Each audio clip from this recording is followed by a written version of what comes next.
जी आज पीसी की क्या कार्यक्रम था, किसको लेकर आज प्रेस वार्ता कर रही हो? देखिए यही है कि आप लोग देख भी रहे होंगे कि किस तरह जो भाजपा के जो कार्यकर्ता हैं या फिर नेता हैं वो गांव में जाते हैं तो उन लोग विरोध करना। देखिए किसी भी चीज़ का विरोध आप एक हद तक एक लिमिट में कर सकते हैं, लेकिन किसी के ऊपर हमला करना वो गलत है। उसी विषय से जुड़ के और मैंने आप लोगों को बुलाया और ये प्रेस कॉन्फ्रेंस रखी है कि मैं अपनी बात जो है वो लोगों तक पहुंचाऊं और आप लोगों के माध्यम से उसके लोगों तक वो बात पहुंच सके। इसमें आपकी सरकार क्या कर रही है?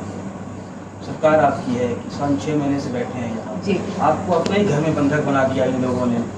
आपके अनुसार चंद कुट्टी घर लोग हैं, इनके साथ क्यों नहीं बातचीत हो रही? समाधान क्यों नहीं निकाला जा रहा? देखिए सरकार अपनी तरफ से पूरी कोशिश कर रही है और आप लोगों ने देखा भी होगा कि सरकार ने 12 दौर की जो वार्ता हुई है उसके दौरान यही हुआ है कि तीनों कानून के अंदर अगर कोई आपको डाउट लगता है तो डाउट दूर करने के लिए हम हैं। अगर कुछ आपको ऐसा लगता है कि भाई उसमें कुछ बदलाव होना चाहिए तो सरकार वो करने के लिए तैयार है, लेकिन हमें उसके लिए हमें आगे आकर और निष्पक्ष एक किसान बन के वो अपनी बात रखें तो बेहतर होगा। वो उनकी तो एक बार डिमांड है ये तीनों कानून वापस लिए जाए।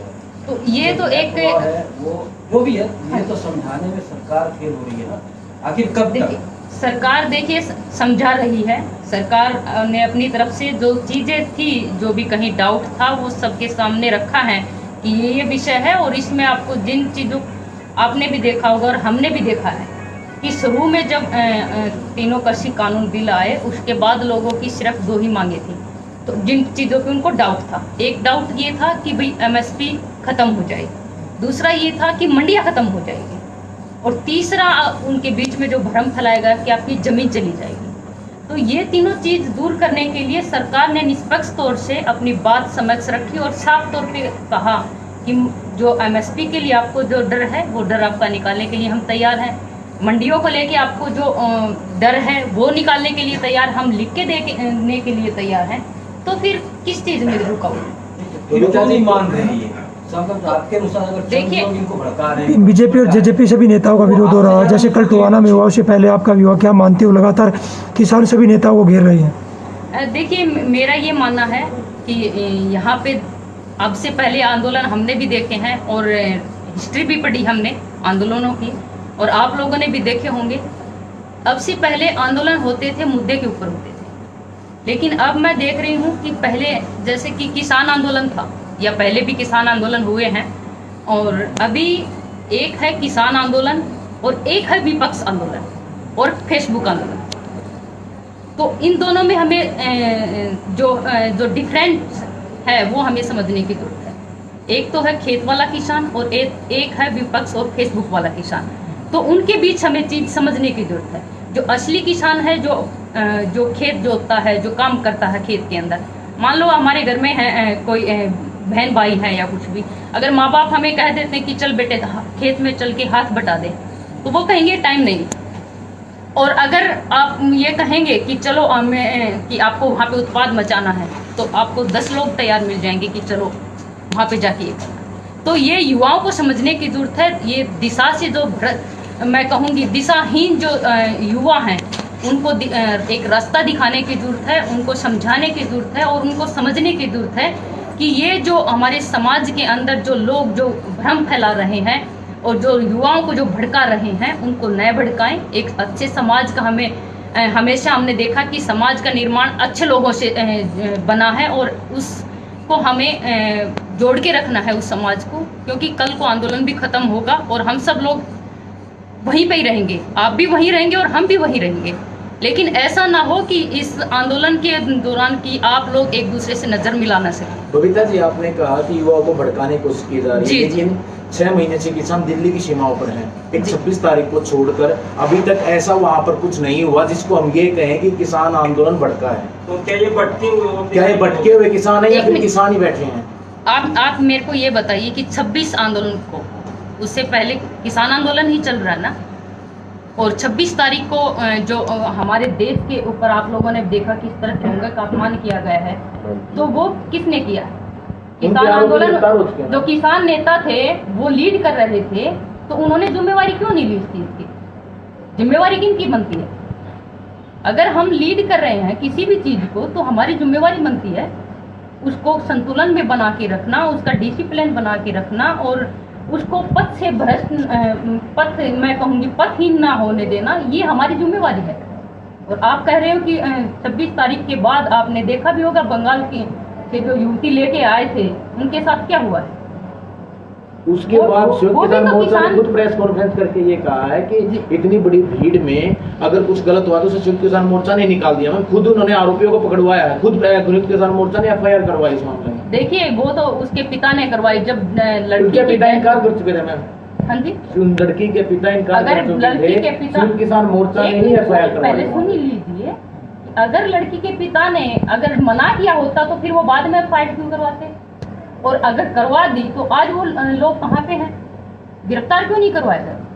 सरकार की कोई जिम्मेवारी बड़ी घटना सरकार ने तो देखिए कमेटी बनाई हुई है, सरकार अपनी जिम्मेवारी निभा रही है, प्रशासन अपनी तरफ से फुल जोर लगा के अपने पूरे प्रयास की बात नहीं कर रहा, आपने 26 जनवरी की बात करी। 26 जनवरी को तिरंगे का अपमान किया गया, सारा चीज हुआ, सरकार की जिम्मेदारी नहीं बनती थी क्या? उसके बाद सरकार ने ये आप ये बताइए आप उसके ऊपर कार्रवाई क्या हुई, क्यों नहीं कार्रवाई की?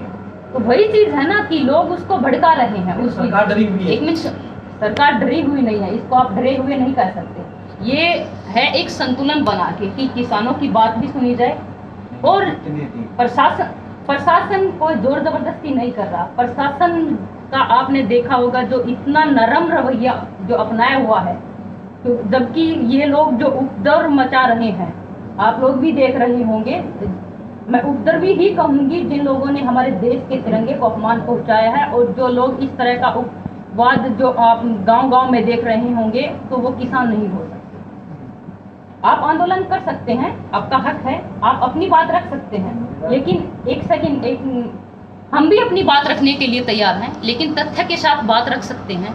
अगर विरोध करना है तो एक हद तक, एक लिमिट तक आप विरोध कर सकते हैं। फिर किसान तो कह रहे हैं कि जबरदस्ती सरकार दे रही है। उसको कहाँ देख रहे हैं आप? किसान विरोधी कर रहे थे, लेकिन आपकी बीजेपी के विधायक ने खुद एक वीडियो सामने आया, वहाँ पर गालियाँ दी गई हैं किसानों को। अब मैं बात करती हूँ, मैं अभी आप लोगों ने भी देखा होगा मैं दादरी गाँव के अंदर गई, तो मैंने एक चीज़ महसूस किया जो कि आज से पहले मैं जब भी मेडल जीत के लेके आती थी तो मैं किसी एक गांव या उसके लिए मैं नहीं जीत के लाती थी, किसी समाज, एक समाज के लिए मैं मेडल नहीं जीत के लाती थी।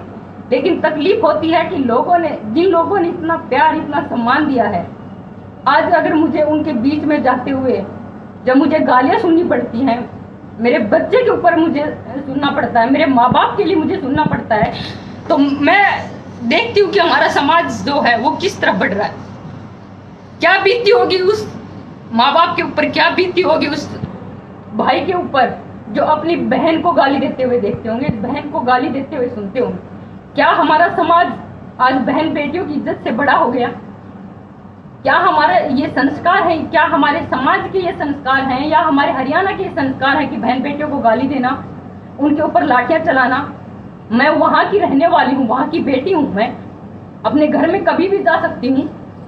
और आप लोगों ने देखा होगा कि मैं जो भी प्रोग्राम करके आई हूँ, तिवाला गांव की मैं बात को, मैं आराम से मैं प्रोग्राम करके तिवाला गांव से निकल, मैं रुबाई रोड में जा रही थी, वहां पे उन लोगों ने रोककर विरोध किया है। विरोध गांव के किसी एक भी इंसान ने, तिवाला गांव के किसी एक भी इंसान ने मेरा विरोध नहीं किया। अच्छी तरह से सफलतापूर्वक मैं प्रोग्राम करके आई और बहुत सम्मान, इतना प्यार मुझे दिया है, जो मुझे मेडल जीतते हुए जितनी खुशी होती थी, जो प्यार मुझे मिला था, वो प्यार मुझे उस गांव ने दिया है। लेकिन जब मैं अपने रास्ते से अपने घर जा रही थी वापिस, जबकि कोई मेरा आगे कोई प्रोग्राम, जो प्रोग्राम थे वो खत्म कर चुकी थी, तो बीच में गाड़ी रोक के उन लोगों ने जिस तरह डंडे बरसाए, मेरी गाड़ी के शीशे भी टूटे हैं, मेरा बेटा भी गाड़ी के अंदर था। अगर मेरे बेटे को कुछ हो जाता कौन जिम्मेवार था? नहीं, बस आप लोग देख लीजिए, वीडियो के अंदर भी हैं वो विपक्ष वाले। अगर नहीं हो तो मैं जो कहूँगी मैं देने के लिए तैयार हूँ। विपक्ष के लोग उस वीडियो के अंदर हैं, आप उस वीडियो के अंदर देख लीजिए, वहां पे जांच पड़ताल कराइए। अगर विपक्ष नहीं होगा तो मैं जो कहूँगी करने के लिए तैयार हूँ। लेकिन ऐसे लोगों को हमें रोकना चाहिए, रोकना पड़ेगा हमें। हम अपने घर में जब मर्जी जाएंगे, जब मर्जी आएंगे, वो हमारा घर है, हमारा परिवार है। जिन्होंने हमेशा हमें सिर पे बैठा के रखा, इतना प्यार दिया, ऐसा क्या हो गया, ऐसा क्या कर दिया मैंने कि आज मुझे मेरे ही घर के अंदर काले झंडे मुझे दिखाने पड़ रहे हैं। क्या यही हमारे संस्कार हैं? क्या ये हमारे संस्कार हैं? क्या ये हमारे किसान जो हैं, भोले भाले किसान, वो हमें काले झंडे दिखा सकते हैं? ये सोचने की बात है। तो क्या समाधान मानते हो आप इसका, इस समस्या का क्या समाधान है? विरोध लगा हुआ है, सेंट्रल सरकार से कोई बात नहीं हो रही है। नहीं, सरकार अपनी तरफ से पुरजोर कोशिश कर रही है। एक चीज हमें समझने की जरूरत है, जो 40 जो किसान जो जाते हैं, 40 लोगों के बीच में आप भी देखते होंगे, कभी सहमति हुई है किसी चीज की? अगर हाई कोर्ट या सुप्रीम कोर्ट भी अगर कोई फैसला सुनाता है, 3 या 5 जज होते हैं उसके अंदर। आप 3 या 5 लोगों की कमेटी बनाकर भेज दीजिए, अगर कल ही उसका फैसला न हो जाए तो कोई बुलाएगा, जो कहोगे वो करने के कोई बुलाएगा तभी तो किसान जाएंगे। मैम, किसान खुद एक बार लेटर लिख चुके हैं कि हमें बातचीत के लिए बुलाया जाए। देखिए, सरकार बातचीत कर रही है और बातचीत से ही समाधान निकलेगा। आप लोग भी देख रहे हैं, बातचीत से ही समाधान निकलेगा। किसान भी तैयार है बातचीत के लिए। आंदोलन को राजनीतिक अखाड़ा ना बनाएं। मेरी ये रिक्वेस्ट है कि किसान आंदोलन को किसान आंदोलन ही रहे तो बेहतर है, उसको राजनीतिक अखाड़ा ना बनाएं। अगर किसान आंदोलन है तो उसके अंदर और दूसरे विपक्ष के नेताओं को एंट्री जाने की इजाजत क्यों है? सिर्फ किसान होने चाहिए ना वहां पे। अगर आप किसी भी नेता को नहीं जाने देते तो वो किसान आंदोलन है। आप विपक्ष को बुला रहे हैं, आप किसी भी कांग्रेस के नेता के लीडर को बुला रहे हैं वहां पे, और आप दिखा रहे हैं कि साफ तौर पे राजनीति है। जब ये तरह प्रोग्राम इतना लंबा चल गया, आपको क्या लगता है सरकार की तरफ से कोई कमी है कि किसानों की कोई कमी है? कमी देखिए, कमी जो भी होगी तो बातचीत से ही वो सुलझ सकती है वो चीजें, और बातचीत से ही इसका समाधान है। अगर कोई चीज हमें ठीक नहीं लग रही तो हम एक दूसरे से डिबेट करेंगे, तथ्य के ऊपर डिबेट करेंगे। ये नहीं है कि बस ये चीज गलत है तो गलत, मैं बोल दिया कि ये चीज गलत है तो गलत है, ऐसा नहीं होता है। तथ्य के ऊपर बात करना और अपने जो विचार है वो सामने रखना, लेकिन अपने विचार रखोगे तो सामने वाले के विचार सुनने की भी तो हिम्मत होनी चाहिए, सामने वाले के भी तो विचार आने चाहिए। और सॉल्यूशन तभी निकलता है जब आमने सामने दोनों अपने तथ्य के साथ विचार रखेंगे और एक साझा उनका सॉल्यूशन निकलता है कि आपकी भी बात मानी जाएगी, हमारी भी बात मानी जाएगी, तभी एक सॉल्यूशन निकलता है। पेट्रोल डीजल की कीमतों में लगातार उछाल हो रहा है। करेंगे अगर आप गाँव में तो उसको कहाँ तक देखते हो आप? वही मैंने बताया कि हमारा समाज जो है वो बहन बेटियों की इज्जत करता है, और वो मेरा घर, मेरा परिवार है। उसमें वहाँ पे मैं 100 बार जाऊंगी और 100 बार आऊंगी। मेरे अपनों ने इतना सम्मान प्यार दे रखा है, मैं उसको जिंदगी भर नहीं भूल सकती। कुछ लोगों के लिए मैं अपने घर में जाना नहीं छोड़ सकती। मैडम, पेट्रोल डीजल की कीमतों में लगातार उछाल हो रहा है, और जैसे रसोई गैस पे भी ये कहते हैं शुरुआती तौर पर हर घर से रसोई पहुंचा दी गई, लेकिन अब जो रेट है वो आसमान को छू रहे हैं। देखिए, पार्टी जो है वो अपने अच्छे तरीके से काम कर रही है, और ये कोरोना का दौर है, हम सब लोगों को एक साथ मिलकर एकजुट होकर इससे लड़ने की, इस महामारी से लड़ने की जरूरत है। और यहाँ पे हम राजनीति, इस टाइम पे अगर हम राजनीति करते हैं तो ये सबसे छोटी हमारी मानसिकता है। मैम, आम आदमी राजनीति कहाँ करता है? आम आदमी तो अपनी रोजी रोटी की तलाश में। आम आदमी की बात नहीं कर रही मैं, राजनेताओं की बात कर रही हूँ, जो विपक्ष है मैं उसकी बात कर रही हूँ। मैम, मेरा सवाल आपसे ये है, पेट्रोल डीजल की कीमतों में लगातार उछाल हो रहा है, मैंने कहा गैस भी लगातार शिखर पर पहुंच रही है। देखिए, सरकार ने जो है वो हर घर, हर रसोई तक गैस सिलेंडर पहुंचाने की उनकी कोशिश है, और वो पहुंचाए जाएंगे। और जो लोगों को जो सब्सिडी वगैरह दी जाती हैं, गैस सिलेंडर पे भी दी जाती है सारी तरह से, और अभी आपने देखा भी होगा कि सरकार ने खाद के ऊपर भी सब्सिडी दी है।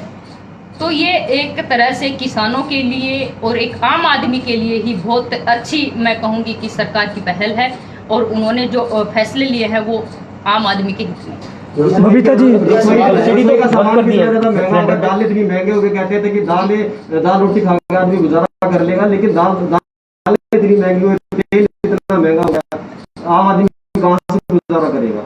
देखिए, आम आदमी जो है वो हर चीज़ों को समझता है, चाहे आप हो या मैं हो, हर कोई।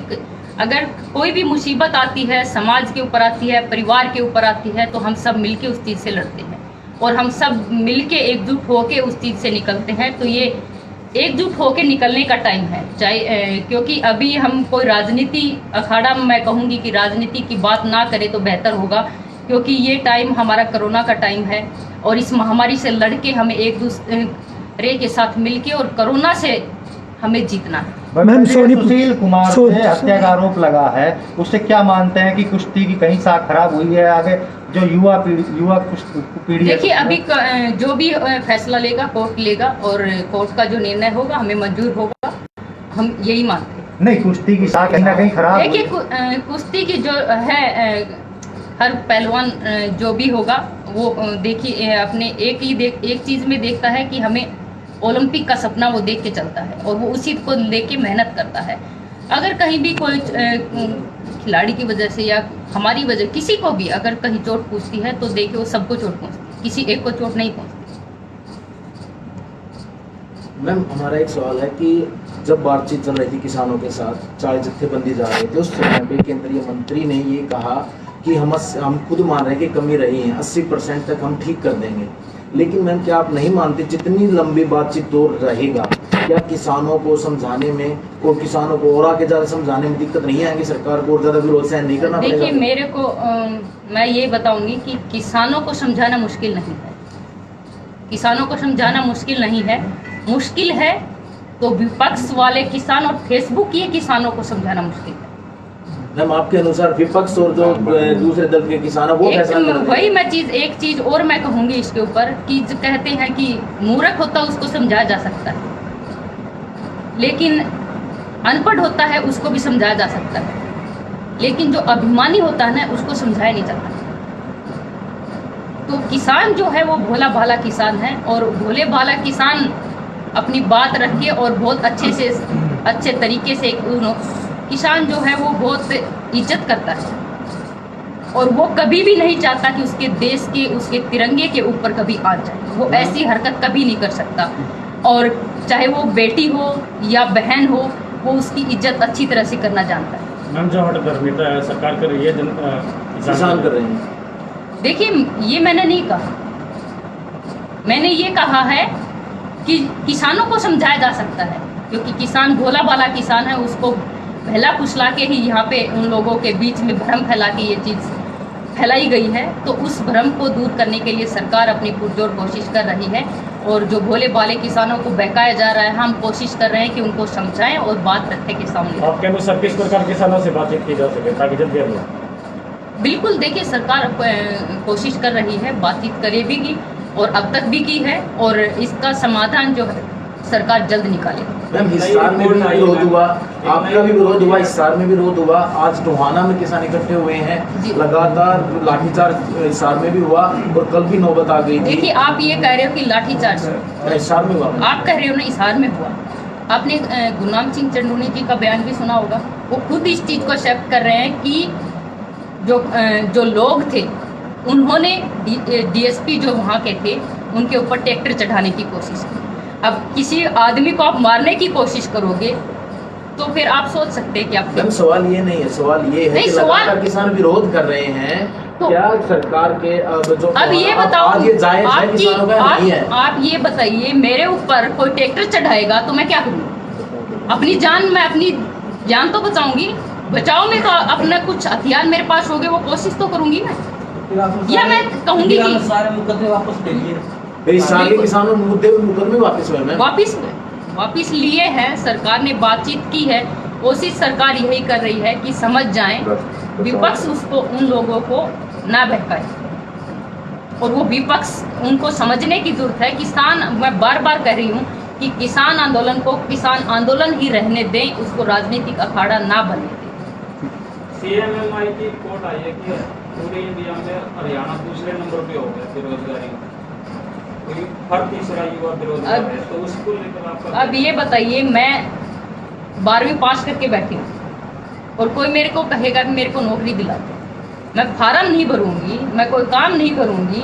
अब बहुत से लोगों की एक बार की मैं बात बता रही हूँ, तो ऐसे एक बार एक आदमी आया तो उन्होंने कहा कि मेरे बेटे को नौकरी लगवा दो। किस चीज़ में लगवा सकते हैं? क्या कर रखा उन्होंने? 12वीं तक कर रखी है, तो जी पेट्रोल पंप पर है भाई, उसको लगा सकते हैं। हमारे बच्चे पेट्रोल पंप पे नहीं लगे, हमारे बच्चे ने 12वीं कर रखी है, फार्म वो नहीं भरता, आगे कुछ वो खुद नहीं करना चाहता। जो काम है, चाहे वो झाड़ू पोछे का हो, चाहे वो किसी जॉब को लेके, चाहे वो पढ़ाई को लेके, किसी भी काम होता है और उसका सम्मान करना चाहिए।